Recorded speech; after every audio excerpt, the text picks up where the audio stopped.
Now what's this gonna be? You know how I played it all. That nigga burning G. All by his bread. Bitch, I'm all up by my bread. All by Welcome back to your favorite show. It's the PBC, the Pelican Bay's Corner, where we talking about pit bulls, dogs in general, sports, and maybe the trending topics of the day or the week. You know, big salute to everybody down in the chat, all my people that's watching the video from afar, and everybody that's taking care of them dogs, them animals, the pets, no matter what kind of pet you got across this country. Like I always say, man, we about to get into some of this talk. We got a nice little topic to talk about today. I want to talk about who created the pit bull, because we have brothers who gave false claims to say they were the creator of the pit bull. You know, who were the creator? Who is the creator of the Benz? Who's the creator of the Beamer? Who's the creator of the 45 Ruger? Now, I will say this. Because you possess one, does that make you a creator? Because you own a Benz, does that make you a creator? Because you own a Beamer, does that make you a creator? Because you own birds, does that make you a creator? But we're going to talk about it, man. Who is the creator of the American Pitbull Terrier? You know, is it Mr. Kobe? Is it Mr. Lightner? Is it the brothers way before them in Ireland? You know, who is the creator? That's what we want to know. That's what we want to know. But before we get deep off into that, man, I just got a quick question, and I want to ask my northern brothers this. My brothers in New York, New Jersey, you know what I'm saying? What makes the Southerners stand out to y'all? You know, just in general, when somebody, you know, you automatically know, oh, he's from the South when you walk across him, or walk, you know, cross his path throughout your day. What automatically is a show sign of he's a Southerner in New York City? You know, and I'm asking y'all brothers, Bruce Banner, what's a telltale sign that this brother you just walked past, or this brother, you know, you crossing paths with, is a down south brother? Without him talking, you know, we know we can hear the accent in brothers, and we know they're not from New York. Without them talking, what automatically gives down south brothers away when they're in New York City? You know, now I know this, you know, in my times dealing with the city, and this is what I gotta say, you know, it don't take you nothing, but it wouldn't take a Southern brother nothing but maybe 30 minutes to an hour, if that long, walking, maybe say you walk 5 to 10 blocks, you know, go to a store or something, go out, hang out, get you something to eat. It wouldn't take you nothing but 30 minutes to realize how different your way of living is compared to these brothers and sisters in the city. You know, but the same at the same time, you know. And this is one way I notice when I'm walking down the street, right, down south, when we walk past people, we throw the head up. You know what I'm saying? I don't gotta know you. You know, walk past you. What up, man? You know what I'm saying? Keep on going. You don't, you know, it ain't nothing. That's just the way it is in the South. You throw your head up or something when you walk past people. You speak. It ain't saying, oh, hello, hello, hello. You don't, nah, it ain't doing that. But down south, you very, very rarely walk past somebody without catching eye contact with that person, male or female. And I'm not talking about no whole crowd of people. I'm talking about you walking past somebody, catching eye contact, and you toss the head up, or you know what I'm saying, or throw the hand up a little bit. You know what I'm saying? It's just a Southern way, and I noticed that it was different. I felt myself speaking to everybody I walked past. You know what I'm saying? And at the same time, they don't speak back. You know, holding the doors open for people. Whenever we go in the store, you know, I go in the store, I see you coming, getting out your car, and you coming towards the door, I hold the door open for you. That shit is automatic. You know, it's automatic down south. You know what I'm saying? It don't matter if it's a woman, a man, a thug, whatever. You know, white, black, it don't make no difference. I go in the store and you not too far behind me. You know, I don't gotta go out my way. Person holds the door for the next person. And then somebody else coming behind them, they don't let the door swing in their face. You know, and that's that little stuff that you see that it makes life different from the South compared to up north. And there's many more things, you know what I'm saying? There's many more things. That's why I say to my brothers down in the chat, or my brothers and sisters that's listening, my sisters, you know, what's a telltale sign that this brother's not from New York without hearing him talk when you see him move? I will tell you a down south move I made while in Jamaica, Queens, shopping at the Coliseum many years ago. You know, down south living different than up north. And like I said, I'm about to tell you a down south move I made. Went shopping, spending in the Coliseum. I want to say we had two or three trash bags, the black trash bags filled with brand new clothes, shoes, all different type of things, you know, and was going to come back down south and sell it, you know. Made a down south mistake. And I'm going to say south because when you in the South, you're not looking for certain things to happen in this particular ways. You know what I'm saying? People are not, and don't get me twisted. When I say this, don't get me wrong. In the North, it's like you got to watch out because it's like you're always on a hunt, or they're always somebody on a hunt for you. You know what I'm saying? It's always somebody looking at you. You know, always somebody trying to make a come up off you.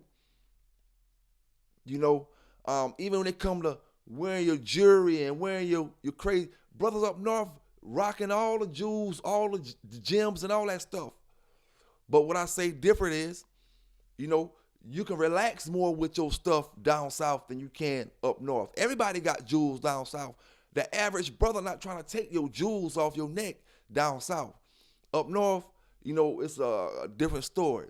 You know, if you always feel like you're being hunted, you gotta watch out. You know, and I'm speaking from a Southern person's perspective, not from a brother who known in every hood. Now the thing is, you get connected with people like that, then it's different. But at the end of the day, I'm not speaking about that. We're speaking about just in general, going up north. If a North brother came down south and you rocking your things, rocking your jewels, you really didn't have to worry about nobody taking your stuff if you not putting yourself in the wrong situation. Up north, you can, you know, it's a far lot easier to get the attention of the wrong person than it is down south. You know what I'm saying?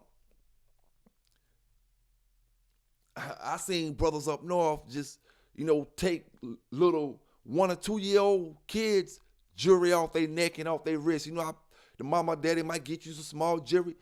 The brothers taking it all. And it's not quite that way down south. You know, you got jackers, they do the same things, but it's just different ways brothers go about situations. You know, but for the most part, man, how can my up north brothers instantly tell Southern brothers? You know, and like I said, I took my bags and stuff, took them back to the car, went back shopping. Down south move. You know, you're not thinking. I went back shopping, another hour or so, came back. Apparently, either the stuff that we got on the second time, either apparently it didn't go in the trunk, it went in the car, it was enough to fit in the car, or we just didn't get nothing. I don't remember how the second trip went, but I remember clear as day getting back to the hotel room and unload the car and take everything in the room, pop the trunk, and ain't nothing in the trunk. You know, the keyhole had been popped out and pushed back in. So they popped it out, pushed it back in, opened the trunk or whatever, took all the stuff back out, and when they pushed it back in, it made it look like the trunk was still closed. You know, and when I look back on it, you know, you always can go back and see who and visualize the area you was in. I remember somebody maybe about a good 25 to 50 yards away from us on the other side of the street that was kind of in stalk mode. You know, they looked strange. I could tell they were looking strange, but I looked past it. You know what I'm saying? I looked past it. But yeah, man, just touching on a few things with my up north brothers. Big salute to all my up north brothers in all 5 boroughs and upstate New York. All my brothers in Jersey. You know, all my brothers in Bmore. All my brothers throughout Maryland. Big salute to all my brothers in Connecticut. You know what I'm saying? Hey, it just is what it is, man. But we're going to touch on this topic. And I need my brothers in New York to tell me, or my sisters across this country to tell me, who created the pit bull? You know? Who created that joker, man? Because I got a brother who say he is the creator. But I think I beg to differ about this, you know?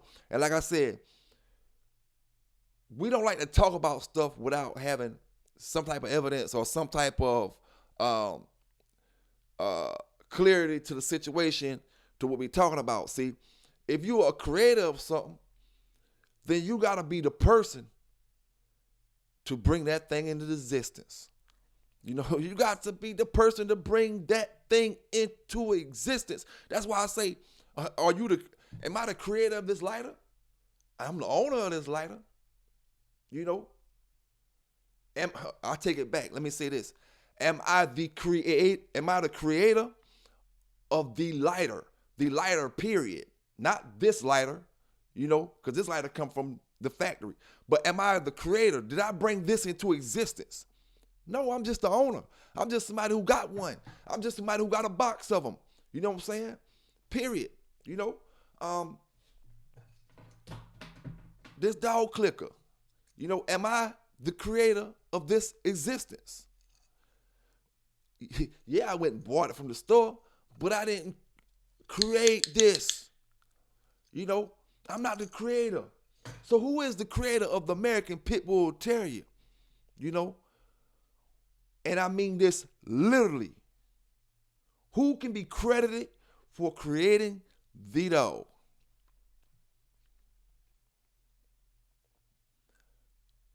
Now, we have no proof at all. We have no proof at all that none of these brothers, Mr. Kobe, Mr. Lightner, Mr.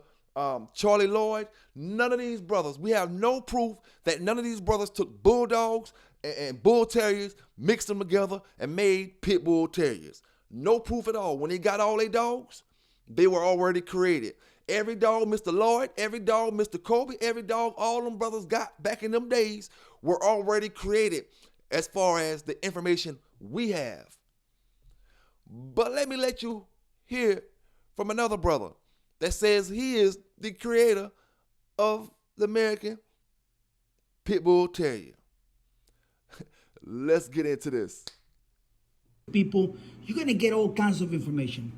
But for the first time ever in history, you get to hear one of the creators of the American Pitbull Terrier. You get to hear one of the creators of the American Pitbull Terrier. One of the creators of the American Pitbull Terrier. You see, at some point, brothers understand, sisters understand all the stuff that you did in the dark, not necessarily in the dark, all the stuff that brothers did in this pit bull community, far as trying to keep the shades over brothers' eyes for a sale, talking bad about these dogs for a sale, talking about these group of dog brothers for a sale, making these group of dog brothers look a certain kind of way for a sale. See, we're going to speak on a topic tonight, a topic I really need to touch on, because we're going to stop saying this. The drug dealer ruined the dog game. Because, see, we're going to speak on this. Let me write it down in my notes so I can come back to this. The drug dealer didn't ruin the dog game.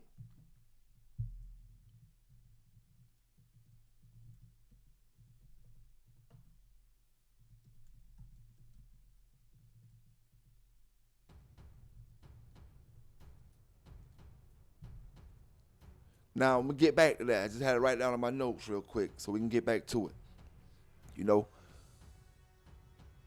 Chico Lopez said he's the creator of the American Pitbull Terrier. How many brothers and sisters across this planet, across this United States of America, believe that sales pitch that brother told you 5 years ago, 4 years ago? How many of y'all brothers and sisters called this brother to get a dog like any other brother, I like your dogs, man. Can I get one? You know? Now, one thing I tell brothers, it aggravates me a lot when brothers call and want to see a pedigree and don't buy a dog. It aggravates me. I'm not going to even sit here and lie to you or sugarcoat it. It pisses me off. You want to see a pedigree, but you have no intentions on buying a dog. You know? But at the end of the day, how many brothers got talked to like you was a piece of shit so you can get a dog? You know, no man would treat another man the way Chico Lopez treats another man without knowing him. You know what I'm saying? And at the end of the day, you know, we're going to talk about a lot of statements this brother made that was incorrect about the dogs. And it's like I said, a good sales pitch, it wins folk over all the time. Some folk only want to hear certain things from certain people, like I always say, you know. But when it comes to the creator, I want to know how Chico Lopez, I want to know how you consider yourself the creator of the American Pitbull, or a creator of the American Pitbull Terrier. The real American Pitbull Terrier. We talking about the same dogs. We're not talking about the blues, the pockets, the none of that. We're talking about game dogs. How can you consider yourself a creator of a dog that was created before you was even born? See, Chico, you the same age as me, you know, and I'm not doing this video to down you or none of that, but I'm just letting you know what it is, how it is, and the stuff that these brothers be preaching about these dogs. You know what I'm saying? You got to be careful, man. You got to be careful. These brothers will talk to you like you below the... It can be one of the most honest brothers out here. You know? And you call this brother and he treats you like you nobody. Literally. Like he's top echelon. Those days are over for any dog man. You know what I'm saying? Nobody is better than nobody when it comes to these dogs. Everybody, if you're taking care of your dogs and you're doing the right things with these animals, you're no better than the little man over there that's taking care of his. You just got more dogs, maybe more clientele. You know, I'm no better than the brother over there with a few dogs in his yard, and he not on YouTube, he not on Facebook, he not on no social media, no none of that type of stuff. You know what I'm saying? I'm no better than him. Because more people know my kennel, I'm no better than that brother.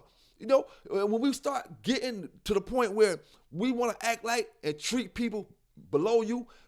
Now, if you acting like Buck City Kennels, or you acting like him, or you acting like the ignorant folk out here who don't deserve to be around people, then you deserve to get talked to like shit, like trash. You know what I'm saying? But until you conduct yourself in that way, you don't deserve to be treated like that. Like I said, I get aggravated when people ask me about a pet or something online, you know, but I don't get back and say, yo, stop calling me about this bull BS. You know what I'm saying? This and that, blah, blah. I don't go off on brothers. I either just don't respond.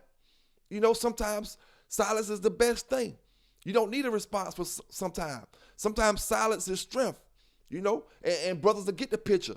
You know what I'm saying? But at the end of the day, you know, we just here to talk about the lies, you know, the false sales pitches, the trying to win brothers over.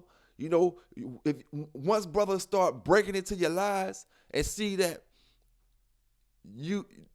the things that you speaking about is only based on a dog sale, global champions, international champions, this and all that, and this. I told brothers already before. This is what I told brothers already before. You know, the same brothers that you treating bad, Chico, them same brothers that you talk trash about are the same ones that you be like, oh, because we gonna show these videos and listen to these statements that he making, you know. These same brothers are the brothers that you advertising to. Now that we know Chico Lopez is not the creator of the American Pitbull Terrier, the real American Pitbull Terrier, he's not none of that All he is just like any other brother across this country, is a breeder or an enthusiast or a historian. He is not the creator. Don't get it twisted.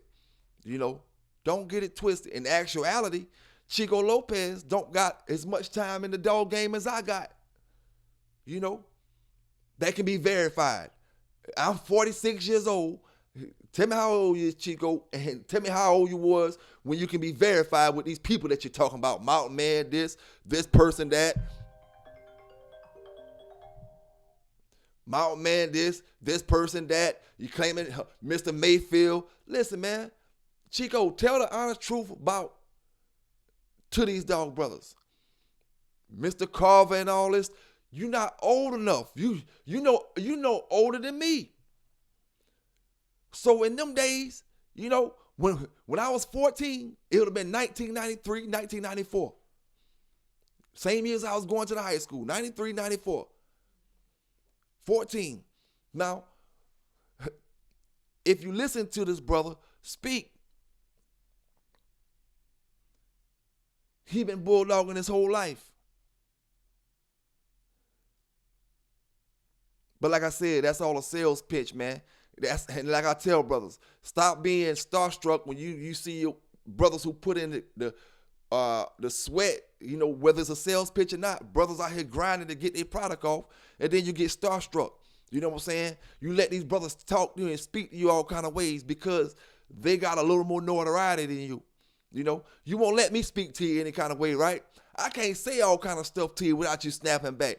But some of these other brothers, some of these other folk in the dog game, they can say whatever they want to you and you ain't gonna say shit, period. Oh, walk away with your head turned. You know what I'm saying? Get with your homeboys and talk about it.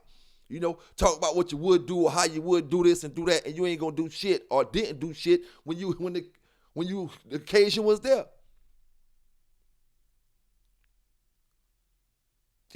So hey man, we just gotta call it the way we see it. You know what I'm saying?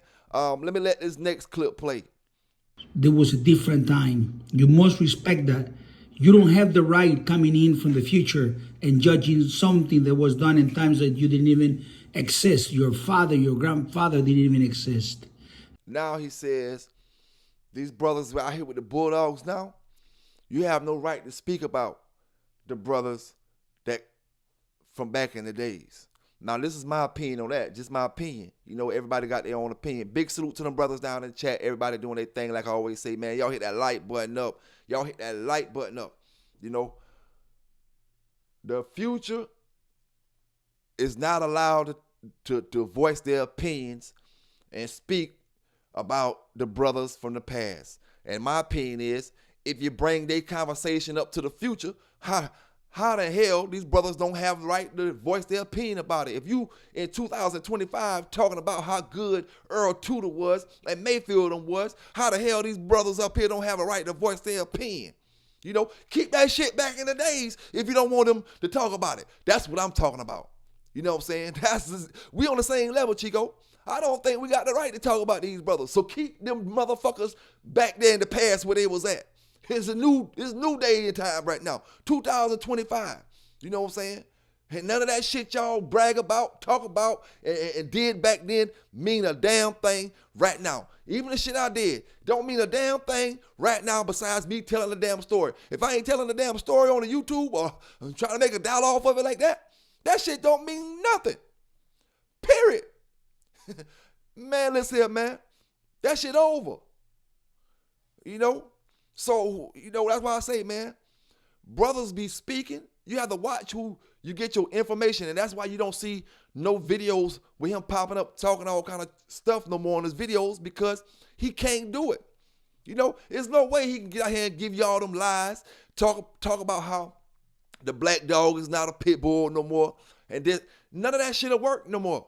Period. It's too many brothers out here with these YouTube channels, and everybody will make content off his ass. Every single body, from the small channels to the big channels, because he always talking about some false shit, period. But like I said, man, if the old schoolers bring them stories up, these new school brothers got the right to voice their opinions. It's like this real. if I'm talking about Sambo, these brothers in 2025, they can voice their opinion because I brought this shit to the table. You know what I'm saying? I brought it up. So they got the right to voice their opinion. I'm not talking to just the people who was, okay, when I'm saying I'm talking about my dog from back in the days, the crowd of people that I'm talking to, it's not just brothers from back in the days. It's new brothers. It's brothers who have never had, who just get their first pit bull. It's brothers who've been in the pit bull game 1 year. So you're damn right they got the right to voice their opinion about whatever I'm bringing from the past. Chico. So any of them brothers who you want to think, anybody want to think high on, Mayfield, Carver, Tudor, and all them, if you want them to stay high on their pedestal, leave them in their damn era. If you bring them in this era, they going to get flatlined. Straight up. They ain't doing, like I said before, same old bullshit every other dog man doing. They ain't nothing different. You know what I'm saying? Nothing different about them folk. So if you want to keep them up in the Hall of Fame, leave them where they belong at. Back in the days, man, because none of that shit gonna help none of my brothers and sisters today. It ain't gonna help them win a dog show. It ain't gonna help them win shit. It ain't gonna help you keep your dogs. It ain't gonna, none of that stuff, man. None of it. So I'm with you, Chico. You know, we don't have the right to talk about it, but I feel like they don't have the right to be up here in our era. If that's the case. And truthfully, man, a lot of these brothers wouldn't be talked about if it wasn't for needing a good story to talk about for some of these dog brothers. You know? Period, man. Period. Now, this is what I got to ask Chico again, because I know he have a lot of people out there fooled with them dogs. Not saying his dogs don't come off a great line of dogs. You know? But the line that he running was already great before he got the line.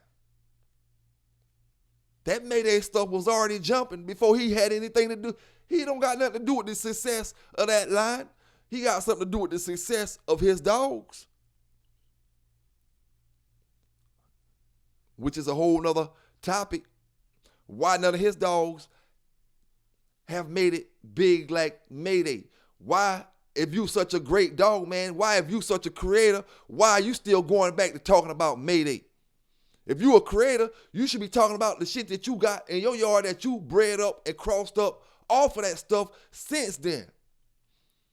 And you still ain't a creator. You just a breeder. A breeder that knows his time is up on social media. He'll find another way to advertise to y'all brothers. You know, in a minute, I tell you what, in the next 5 years, he'll be the nicest person y'all ever want to talk to on a damn cell phone. On a cell phone, a telephone, whatever you call him on. Nicest person you ever want to talk to. You know, brothers start humbling themselves when them sales get low. You know, when the cat out the bag, they start humbling themselves. And it just is what it is. Big salute to them dog lovers, them pet lovers across the country. Like I always say, man, everybody doing their thing across this world. You know, now, he made a statement. He said pit bulls were created, or pit bulls were in the 1700s. You know, and he's saying brothers get all their knowledge from reading books, like he's some person who never read books. Let me explain this to everybody that rock with these pit bulls or thinking about getting these pit bulls. Everybody read books when it comes to these dogs. Everybody got information from reading books when it comes to the American Pitbull Terrier. Whether it's Chico Lopez, whether it's Pelican Bay Canines, or whether it's old Southern Kennels back in the days. You know, everybody got some type of information from reading books along the line. A man that never read no books is just an ignorant man when it comes to certain situations. You can't play football without knowing how to read books. I'm talking about professional football.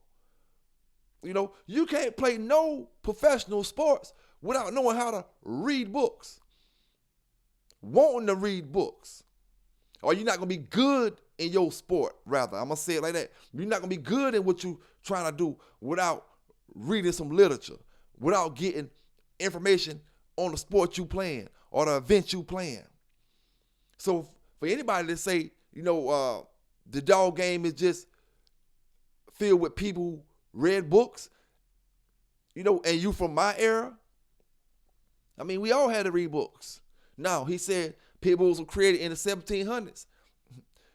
That's false. Where does Chico Lopez get this information from? Now, I did my research, and I can't find where there's one Pitbull Terrier on American soil or one Pitbull Terrier that they can say was a Pitbull Terrier in the 1700s. We're not talking about no bulldogs. We're not talking about no bull terriers. We're talking about a Pitbull Terrier is what we're talking about. And it clearly says, it's clearly documented. The pit bulls came into America in the 19th century. For those who don't know what the 19th century is, the 1800s. We're in the 21st century right now, which is the year 2000. The 1900s was the 20th century. The 1800s was the 19th century. 19th century is when the pit bulls came to America.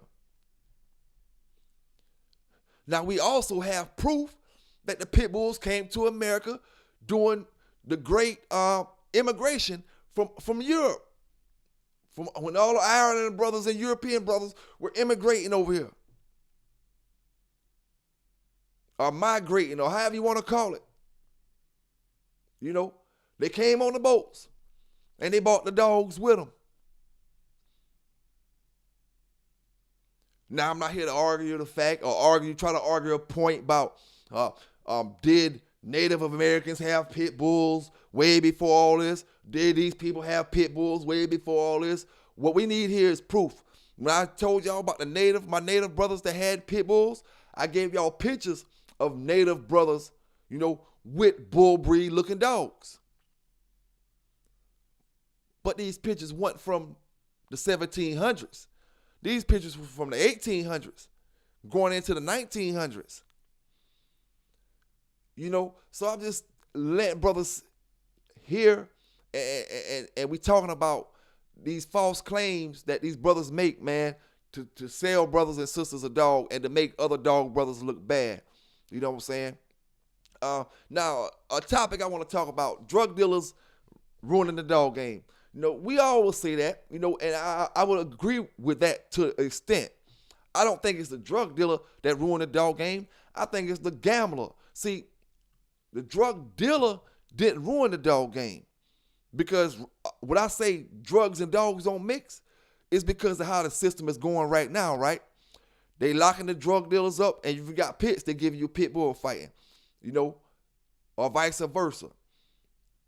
But I need to talk to all my people, my Americans. You know what I'm saying? This is not to my foreigners who just moved to America. You know what I'm saying? This is not my Spanish brothers who just came to America over the past 40 years, who really don't know American history. Now, I'm ex-brothers. Now, we know crack came in the 80s. Yeah, crack came in the 80s. Maybe the late 70s. But cocaine been out way, way, way, way back in the days. And you can't tell me, brothers wasn't dealing cocaine with them dogs back in 1910, 1930, 1940, 1950, acid. You can't tell me brothers wasn't dealing shrooms with these dogs. You can't tell me they wasn't doing all kind of drugs. They wasn't selling crack. Don't get me wrong now. They wasn't selling crack. But they were selling drugs, and they had dogs. It's just the laws weren't the same. So you didn't get a chance. If they had felonies just like this back in the days, in the 1940, they wouldn't have caught them with crack. They would have got them with other drugs. You know what I'm saying? They would have got them with other things. It would have been the gambler, the number man. The number man fucked the dog game up back in the days, they would have been saying. Because the laws are different, man. If the laws were, say in 2025, if we can get the laws to go back to the way they was in 1940, you would never hear about drugs and dogs. drugs wouldn't be a problem in dogs. If we can go back to 1940, it's the laws that make you think, the drugs is the problem. It's the people mentality that sell the drugs that's the problem. You know what I'm saying? It's the mentality of the people.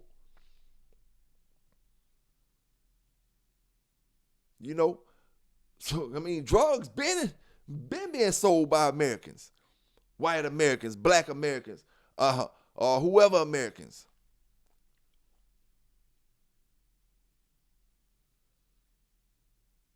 And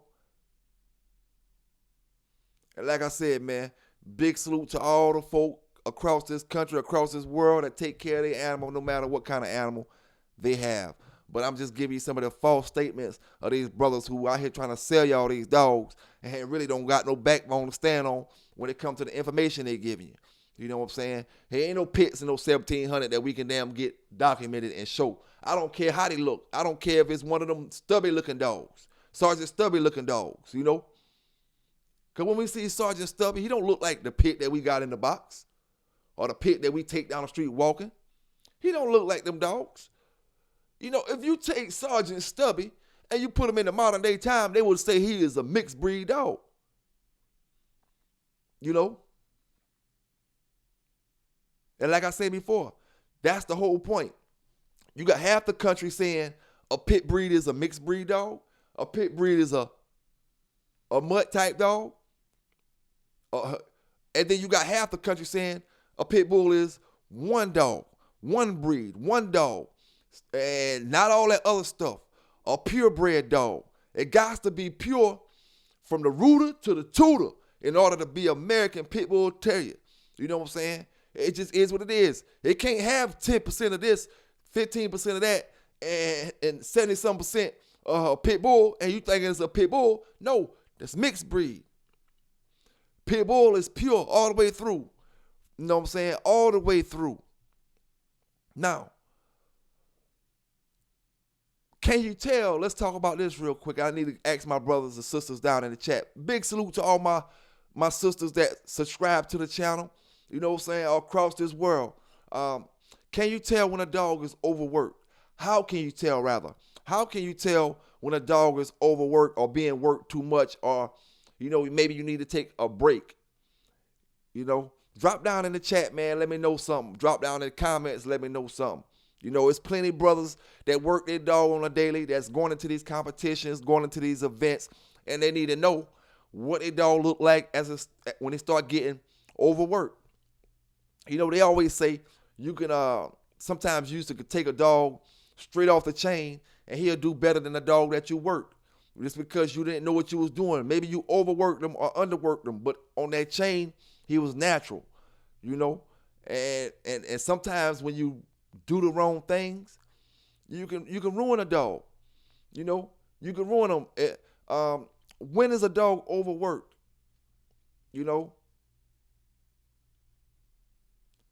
And I think we take lightly how important stretching is to dogs. From dogs tearing ACLs or if they got them MCs or TCs, or when they strain them the muscles in their leg. We really underestimate that and how that can affect our dog later on in the future. A lot of green brothers in this dog game, their dog will hurt their leg and they'll still push that same dog to try to compete in the event. How can your dog have a torn ligament in his leg?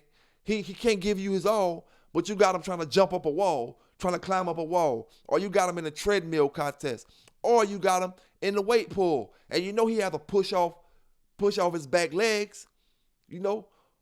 How can you expect to get 100% out of them? So that's why we have to take it more serious when it comes to stretching these dogs, giving them a little workout. Don't just take them out and put them on the mill and just try to burn them out and blow them out. Let them stretch some tendons in the muscles, man, like you do when you go out there and exercise and stuff,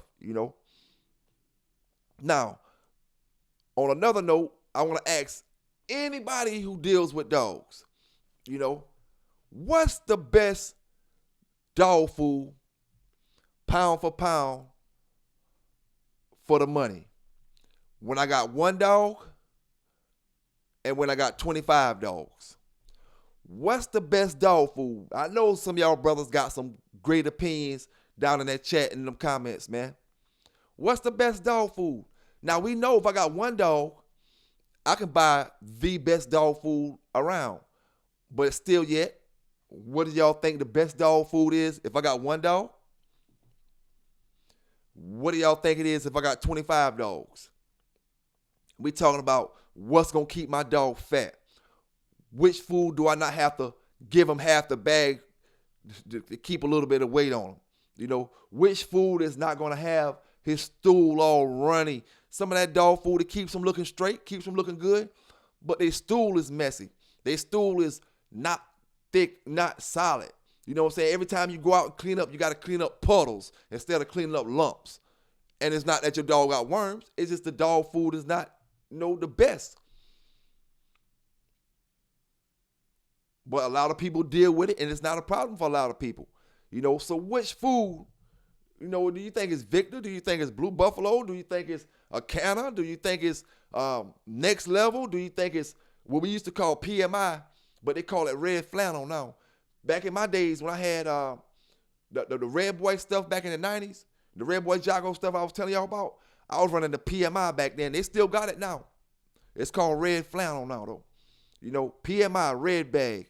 And during them days, that was kind of like a real good dog food compared to, because you had Uber Canuba and Science Diet and all that was out. That was your high grade dog food. Uber Canuba, Science Diet. Top of the line back in the 90s. Now, PMI, it was decent. And I can't really say I can remember how it kept weight on my dogs. I can't remember how the weight looked as far as that. I just know that's the food I was using. And they still have it now. But is it the value pack? A lot of brothers say the value pack don't hold weight on their dogs. I have heard several brothers say that. What about the Showtime? We got the Showtime around here with the dog on the bag. We got all colors of it. What about that?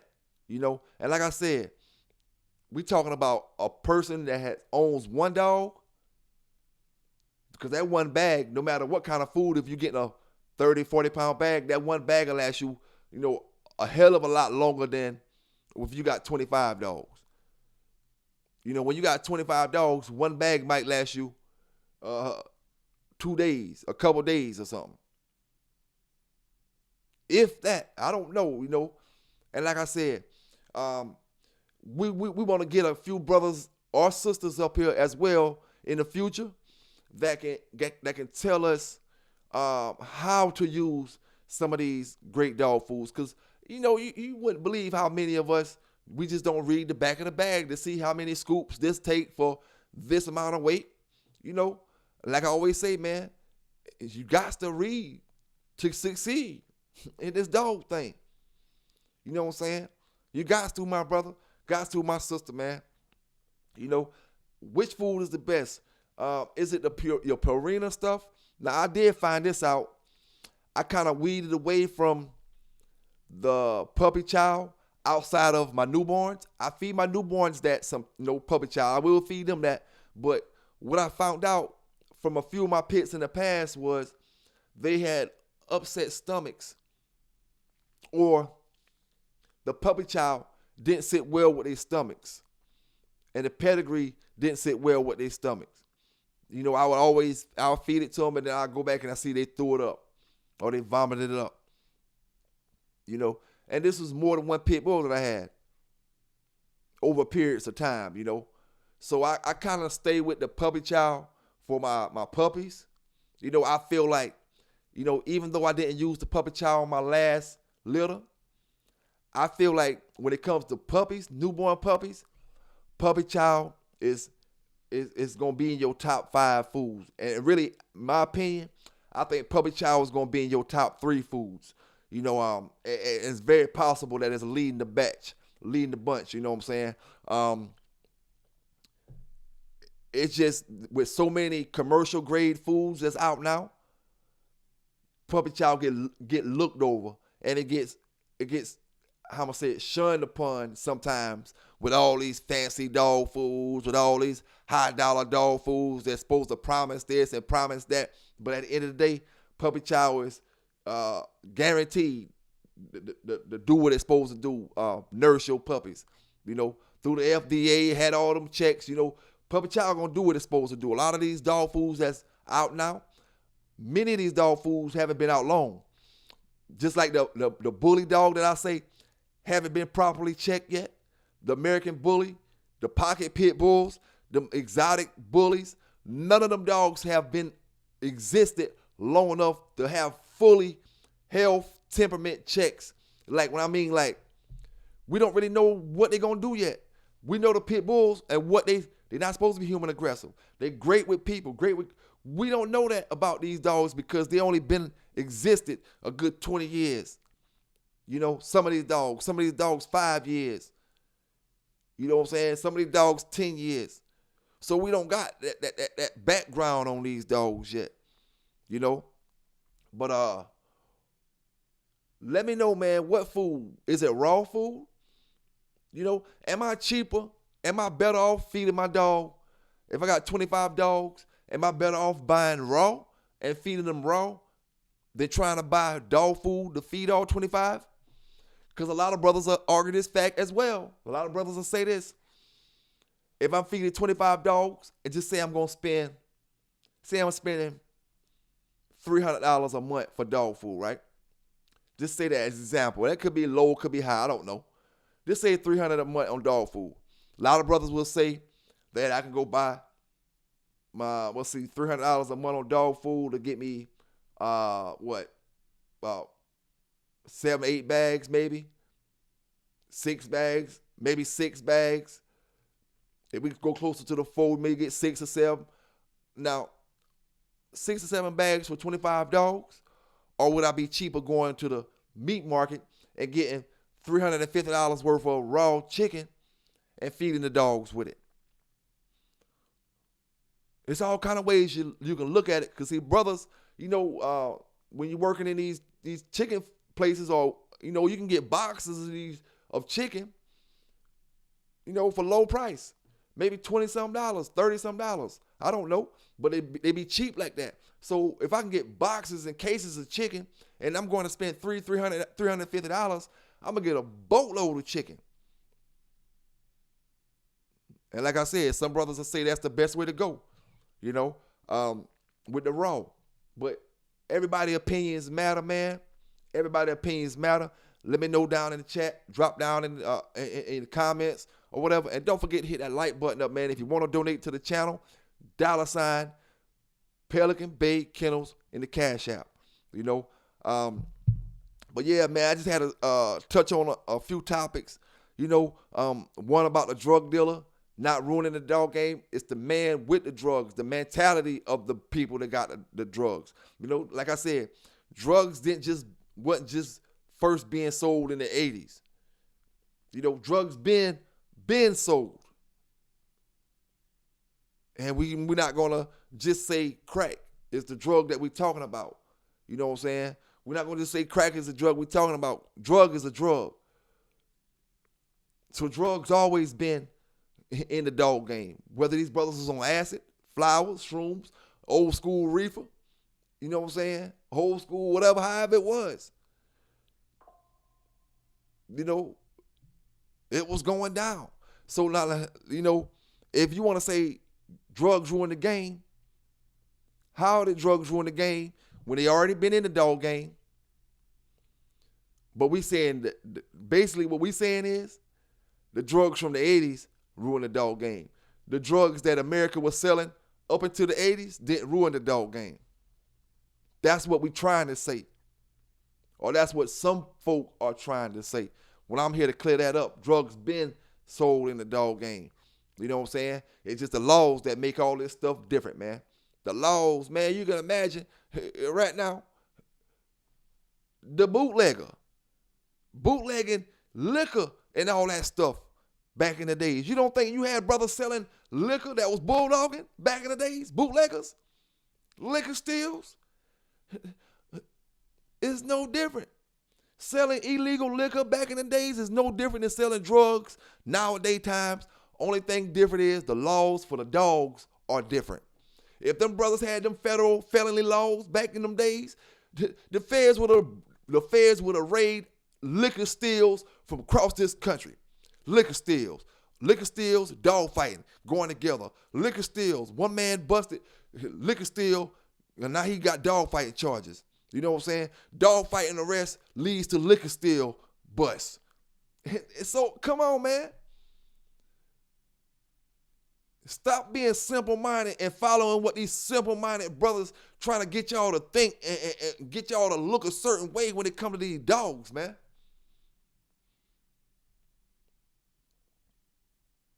And like I always say, we going to stand on it. Every brother and sister down in that chat, big salute to Bella UK, Barry 187, and anybody rocking with the babe from across on the other side of that water, you know. Now, I do want to make this point right here. For any brother or sister that was thinking about getting a dog trained in the future, or if you a brother or sister that may want one of your dogs trained, this is what I'm going to tell you. You know, this is the most important thing that you need to do, you know, from day one. You know, just say if you have it in mind, you got to imprint these puppies and these dogs, or these puppies when they're young, man. You got to do it. Imprinting is the most important thing when it comes to this stuff, man. It makes your dog life easier and better and a whole lot more less complicated. You know what I'm saying? And imprinting is not training. It's training, but it's not the kind of a lot of y'all would assume when I say imprint. You don't got to get out there and take hours to do this and hours to do that and hours to do this. You know, imprinting is taking your dog through steps of life. Like I told brothers, doing that biotherapy with your dog. You know, learn the steps of that. All that stuff matter. When you looking at me joking and you thinking I'm just talking and I'm just doing this to my dogs, that shit don't matter. Because you listen to them old school ass flunkies that went by that bullshit that they was going by in all those sport dog journals. You know what I'm saying? You laughing at when I'm telling you this, and then you wonder why your dog's jittery. You wonder why your dog's doing this or won't do this or won't do that. You know, it's because you didn't take them through the simple steps, introducing them to life, man. Introducing them to life. Yeah, I'm going to sell these puppies. Yeah, all these puppies about to be gone. But at the end of the day, that don't mean I just leave them in the damn whelping cage, leave them in the pool, leave them in the house, leave them wherever they at until they get sold. You got to take these dogs and imprint them if you want people to have great dogs, man. Let them see things. Let them run around. You know what I'm saying? And one thing, you know, when it comes to my, you know, like pups, imprinting, I like to give my dog shots before I put them on the ground. You know what I'm saying? When I start taking them out and you see me taking them out in the field or somewhere else I'm taking them, they already got their shots. You know what I'm saying? I don't believe in taking a dog or a puppy around place to place. I don't even believe in putting a puppy on the ground without having his shots, unless he's born on the ground. If he's born like that, you know, it is what it is. But if he ain't born on the ground, he won't touch the ground until he got shots in him. And that's just me, man. That's just my way of thinking, you know. I just feel like it's too many diseases and things out there for these dogs to contract, and young pups like that can easily contract any virus to take them out. But for the most part, man, if you're looking to get any dog trained by anybody, it don't matter who it is, take your dog for a little, let the dog follow you around. Let the dog run up the stairs as puppies. You know, you do this don't mean you gotta charge the man extra money because you take the dog for a little walk around. It don't mean you gotta throw an extra $500 on the price. It just means now this brother gonna get a dog that's sociable, a dog that he can walk out and is not scared of people. You know. You see, this is the thing between when we train these Malawi's for attack and with these pit bulls for attack. Malawi's attack without being scared of you. A lot of pit bulls attack because they're scared of you. See, it's a difference. These dogs are bred this way, right? You know, they're bred this way. That's why I say the hitting, the Malinois is a whole lot more rougher than the pit bull is when it comes to training them for that kind of work. You know, many of these brothers y'all see on these YouTube channels with the pits doing bite work aren't full-blooded pits. They got 10% of something else in that dog, 25% of something else in that dog to make that dog do how they want them to do. And like I told y'all before, I breed a pit bull with anime, and then I take the puppy off anime that look exactly like a pit bull. I never tell y'all I bred the pit bull and anime together. I never tell y'all that. I just pop up with a pit bull puppy and start training them. You know what I'm saying? And y'all think it's a pit bull puppy. In all actuality, it's a 50-50. And I got this dog, this pit bull looking like it's doing all kind of stuff. That's how a lot of y'all YouTube channels is. These aren't real pit bulls. That's why we take pride in what we do with the real pit bull, because we know how hard it is with the real pit bull. And we know how hard that ice is to break, to get into them dogs' head compared to how it is with other dogs. You know what I'm saying? So when you trying to train these dogs, period, you got to start early. Brothers who trying to train their dogs for protection, let me let you know this. If you know, it's no certain age, I'm going to say, you know, that you can get your dog trained in protection. But I will say this. We raise our dogs. We hit our dogs. We shun them. We tell them to get out, go in the cage. Our dogs, they know what our hand means when we raise it up. They flinch down. And then you want me to train your dog for protection. Now, just by me explaining it like that, it's going to tell you what the problem I'm going to have. Yeah, you took care of the dog, but he has a lot of bad habits that he inherited over the year, 2 years, whenever you had him.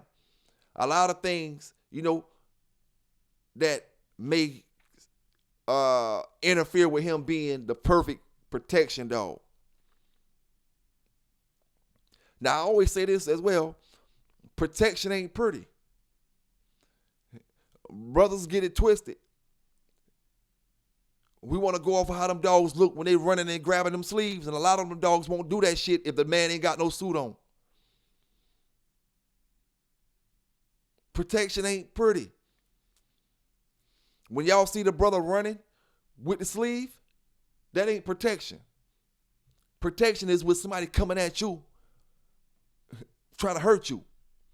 You know, if you running away, you going, then my life is not on the line no more. So that's all look pretty stuff.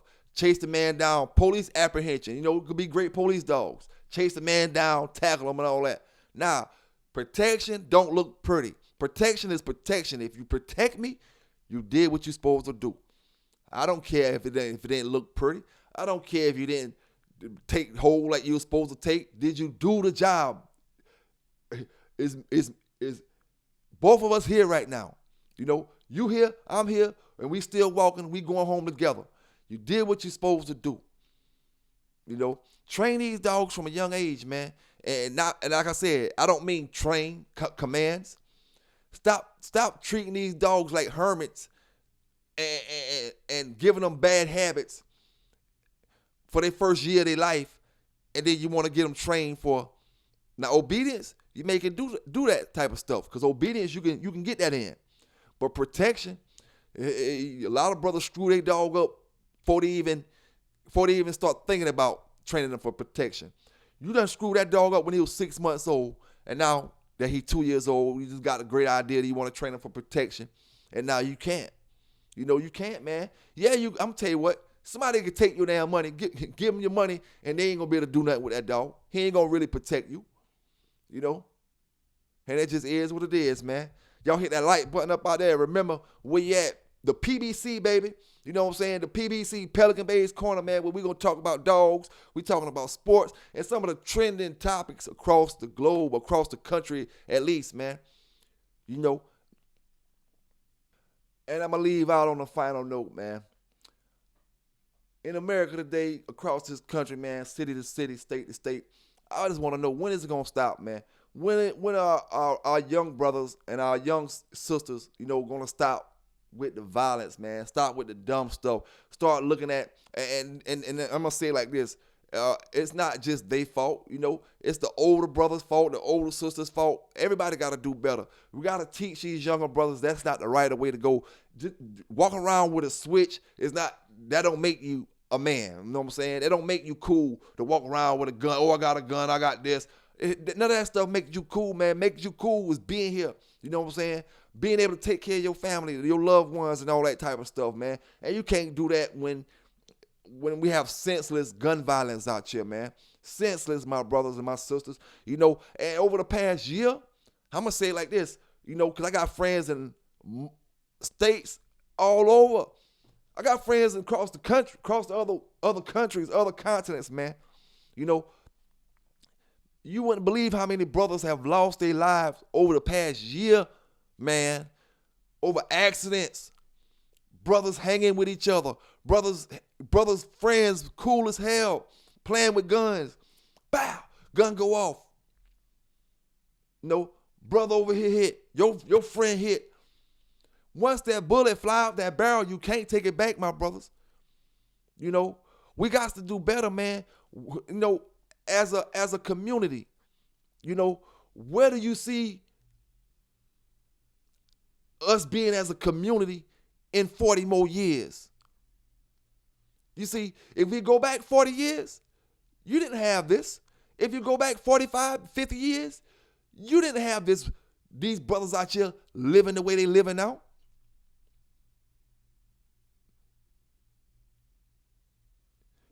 Back in Dr. Kingdom days and all the other people days, black people specifically, didn't have to worry about walking down the street the way you got to worry about walking down the street now. It was more love in the community.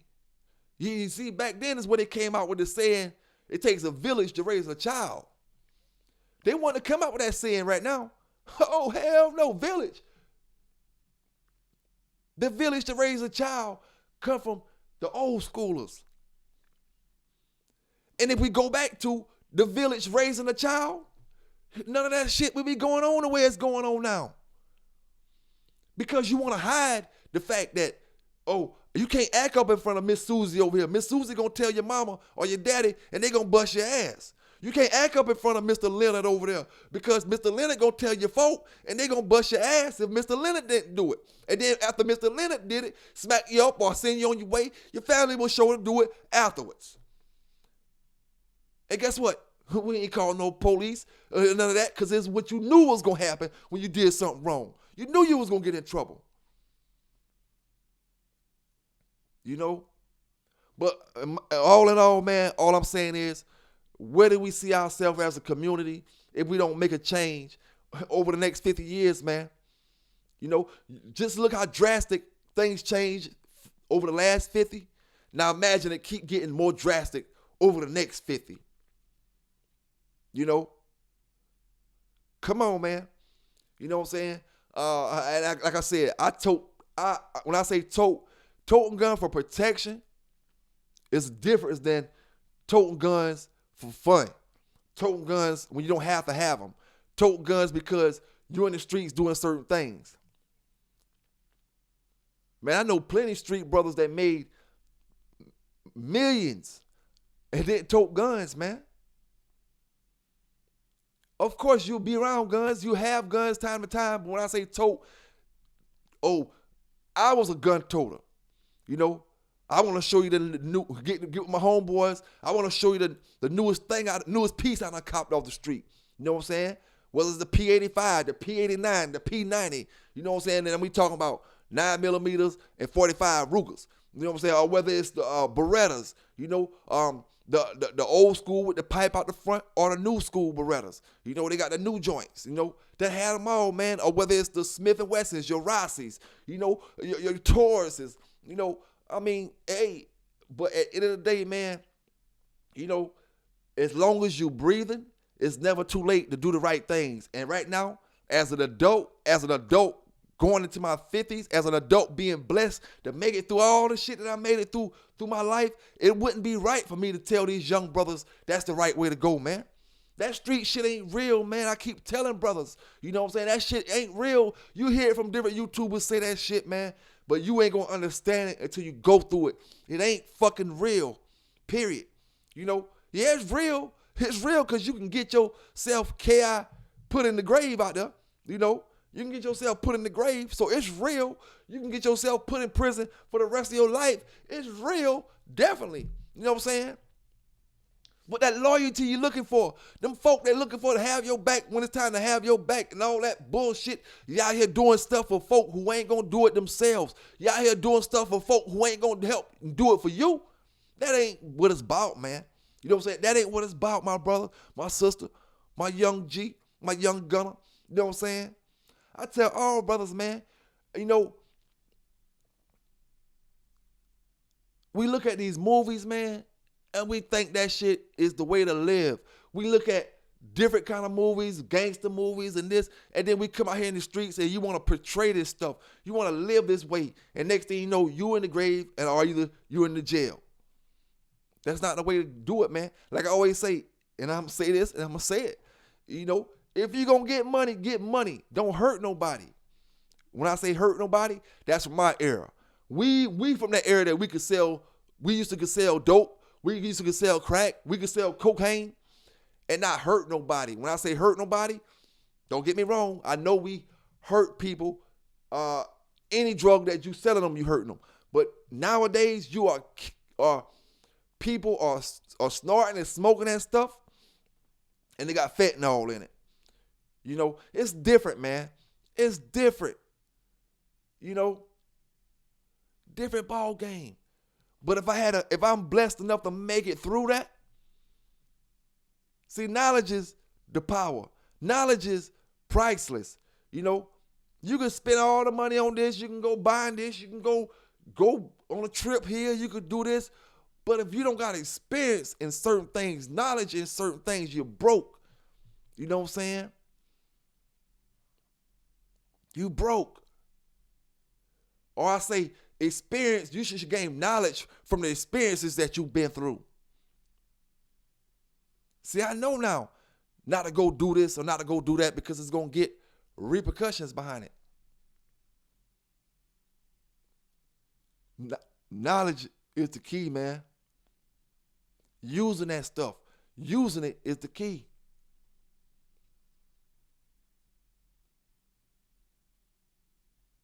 You know, I mean, it been plenty days, man, plenty days where, you know, I know I don't got no beef with nobody right now, right? I don't got no beef with nobody. Everything good, and I want to walk around with that thing on my waist because it's normal. It's normal. You know, this is normal. But at the end of the day, man, sometimes you got to realize like I always say, what's more important to you. Of course, your life is important, but sometimes you can put your life in jeopardy just by having them things on you. You know, you would have made it home that night if you wouldn't have had that gun on you. That gun put you in the harm's way. You know, because like I always say, many brothers, when you don't have that thing on you, you'll walk the other way. And that don't mean you're a punk. That means you making the right decision. Conflict is not good. You know, in that way, you know. So, I mean, hey, man, just everybody stay safe out there, you know. Keep doing what y'all doing. Make the right moves, man. Enjoy life. But just remember, life is precious, man. Your life, the next person's life, your friend life, your brother life, your cousin life, your girl life, your children lives. Man, everybody's lives precious, man. And when these brothers or sisters get out here, man, with this desperado, gunslinging mentality, man, a lot of innocent people, lives are lost in the process, man. You've been rocking with the PBC, Pelican Bay's Corner. Y'all stay safe. Y'all stay legal. And I'm out.